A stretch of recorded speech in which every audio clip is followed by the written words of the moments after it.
Bonjour à tous, bienvenue dans la nouvelle vidéo sur la chaîne de la plume à la voix. Aujourd'hui, nous allons vous présenter deux œuvres illustrant le sentiment amoureux. La première a été écrite par Edmond Rostand en 1897. Elle est la plus célèbre, que dis-je, la plus célèbre, la plus renommée, la plus illustre, la plus incroyable pièce que le théâtre français connaisse. Il s'agit bien sûr de Cyrano de Bergerac.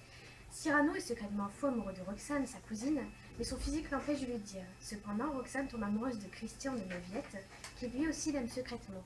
Cyrano, attristé, accepta de protéger Christian lors de la guerre. Néanmoins, Christian ne sait pas faire de discours amoureux, bien qu'il soit beau et courageux. Ce que j'ai apprécié dans mon livre, c'est le dévouement de Cyrano. Il fait de son mieux pour aider Christian en discours amoureux, bien qu'il soit attristé que Roxane porte son amour à Christian, mais non à lui. Comme s'il vivait son amour à travers Christian, toujours caché et sous-estimé. Il souffre et est heureux, il se sacrifie. Et l'autre est une reprise de Cyrano de Bergerac, écrite par François Charles, qui s'intitule Cyrano Junior et qui date de 1994. Après la lecture de ces deux livres, une question nous taraude. Que dis-je, nous hante? Que dis-je? Bon, d'accord, la question que l'on se pose aujourd'hui est: faut-il mentir pour séduire? Selon moi, il faut mentir pour séduire, car les mensonges sont un jeu où l'on se cache. C'est comme par exemple lorsque Cyrano se fait passer pour Christian lorsqu'il écrit ses lettres à Roxane.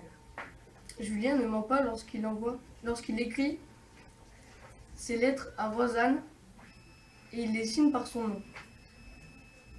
Selon moi, les mensonges sont un jeu où l'on se cache, où cela peut être dû aussi au fait de ne pas vouloir tout dévoiler sur nous et aussi de vouloir cacher des choses sur nous.